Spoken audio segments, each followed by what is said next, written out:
അപ്പോൾ ഇത് നല്ല ബീഫ് കിട്ടിയിട്ടുണ്ട്. അപ്പോൾ ഇന്ന് ബീഫ് വെച്ചിട്ട് നല്ലൊരു ബീഫ് ഡ്രൈ ഫ്രൈ ഉണ്ടാക്കിയാലോ? പൊറോട്ടയുടെ ഒക്കെ കൂടെ കൂട്ടാൻ വേണ്ടിയിട്ട് കിടിലനായിട്ടുള്ള ഒരു സാധനമാണ്. എല്ലാവർക്കും വീട്ടിൽ ഈസി ആയിട്ട് ഉണ്ടാക്കാം. അപ്പോൾ എങ്ങനെയാണ് കാര്യങ്ങൾ നോക്കാം. ബാ.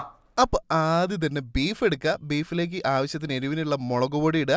മല്ലിപ്പൊടി കുറച്ച് കൂടുതൽ ഇടണം. പിന്നെ മഞ്ഞൾപ്പൊടി ചേർക്കണം, ചെറിയുള്ളി ചേർക്കണം, വെളുത്തുള്ളി ചേർക്കണം, ഇഞ്ചി ചേർക്കണം, പച്ചമുളക് ചേർക്കണം.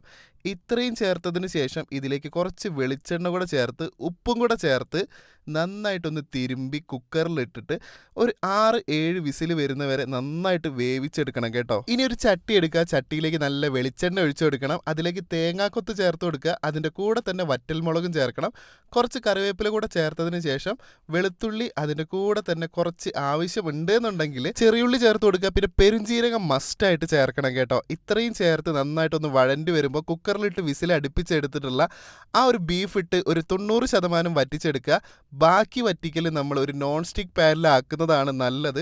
നല്ല അടിപൊളിയായിട്ട് ഡ്രൈ ആയിട്ട് വരുന്നത് വരെ നന്നായിട്ട് നോൺ സ്റ്റിക്കിൽ വറ്റിച്ചെടുത്തതിന് ശേഷം കുറച്ച് കറിവേപ്പിലയും ആവശ്യത്തിന് പെപ്പർ പൗഡറും കൂടെ ചേർത്തതിന് ശേഷം ഈ ഒരു പരുവത്തിലാക്കിയെടുത്താൽ നമ്മുടെ ബീഫ് ഡ്രൈ ആക്കിയിട്ടുള്ള ഫ്രൈ റെഡിയായി. ട്രൈ ചെയ്ത് നോക്കുക.